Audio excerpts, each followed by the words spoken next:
नमस्कार दोस्तों, जय जोहार। मैं कौशल तिवारी और बेनिया संझा में आपका स्वागत है। छत्तीसगढ़ की शिक्षा व्यवस्था को लेकर भारत सरकार के शिक्षा मंत्रालय की जो रिपोर्ट है वह बेहद ही हैरान कर देने वाली है और उन आरोपों को पुष्टि भी करने वाली है कि छत्तीसगढ़ में बैठी डबल इंजन की सरकार छत्तीसगढ़ की शिक्षा व्यवस्था को बर्बाद कर देना चाहती है, छत्तीसगढ़ के नौनिहालों के भविष्य के साथ खिलवाड़ कर रही है, छत्तीसगढ़ में स्कूलों को बंद कर रही है, छत्तीसगढ़ में निजी स्कूलों को प्रोत्साहन दे रही है।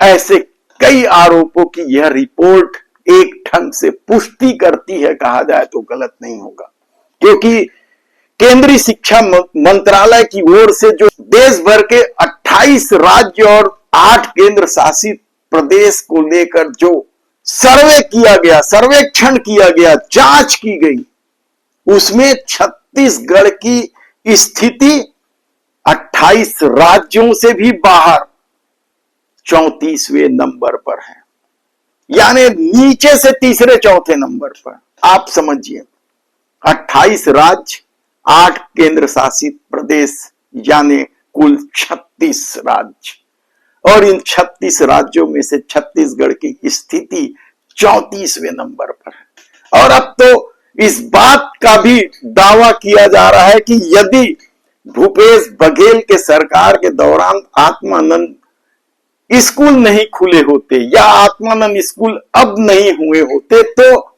शायद छत्तीसगढ़ आखिरी पायदान पर होता, यानी 36वें नंबर पर होता।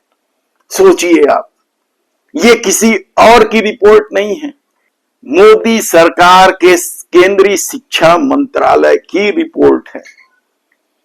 शिक्षा व सुविधा के मामले को लेकर 70 मापदंड तय किए गए थे, यानी 70 कैटेगरी बनाए गए थे, जिसके तहत ये जांचा परखा गया कि किस राज्य में शिक्षा और सुविधा की व्यवस्था क्या है।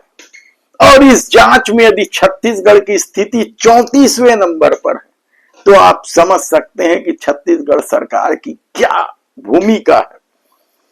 और रिपोर्ट के बाद जो हैरानी भरा तथ्य है आत्मानंद स्कूल का, और इस आत्मानंद स्कूलों को भी बर्बाद करने के आरोप इस डबल इंजन की सरकार पर लग रही, यानी क्या छत्तीसगढ़ में बैठी सरकार ने तय कर लिया है कि छत्तीसगढ़ में शिक्षा की व्यवस्था और भी बदतर हो जाए।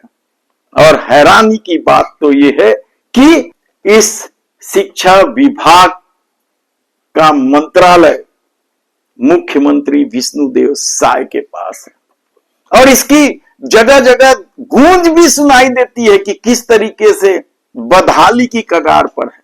युक्ति युक्तकरण तो सिर्फ इसलिए किया गया ताकि 57,000 शिक्षकों की भर्ती की जो गारंटी है उसे पूरा ना किया जा सके, और इस चक्कर में 10,000 स्कूल मर्ज कर दिए गए। गरियाबंद से तो खबर आई थी कि एक कन्या स्कूल को ही बंद कर दिया गया, और भी कई जगह होंगे, हमारी टीम लगी है।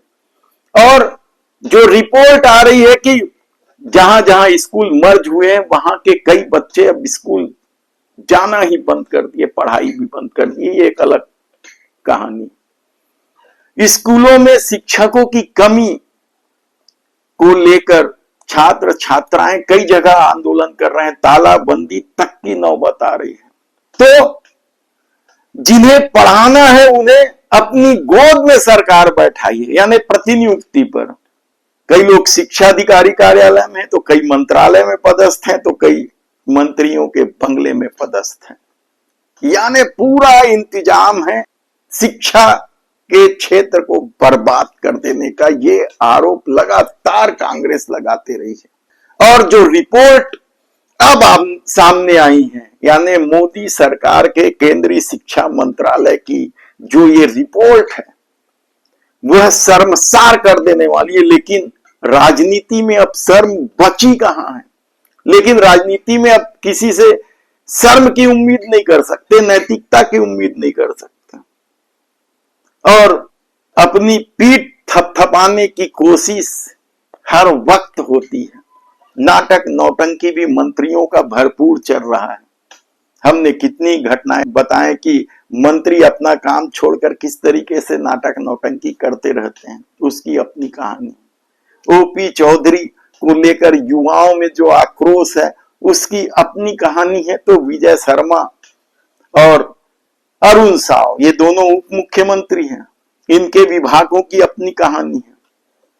जल जीवन जैसे महत्वाकांक्षी योजना की बदहाली के बाद भी यदि केंद्र की सरकार अरुण साव को लेकर चुप बैठी है तो फिर आप समझ सकते हैं कि यह किस तरीके से मिली भगत का खेल है, लोगों टैक्स पेयरों के पैसे का बंदर बाट है। तब जो केंद्रीय शिक्षा मंत्रालय की ओर से 70 बिंदुओं पर जांचा परखा गया है, उसके बाद छत्तीसगढ़ जो 34वें नंबर पर आया है। हालांकि अभी तक सरकार की इस पर कोई प्रतिक्रिया नहीं आई है और न ही यह खबर मेन स्ट्रीम मीडिया में दिखाई दे रहा है। तब देखना है कि इस मामले को लेकर या इस रिपोर्ट को लेकर सरकार का क्या रवैया होता है। धन्यवाद।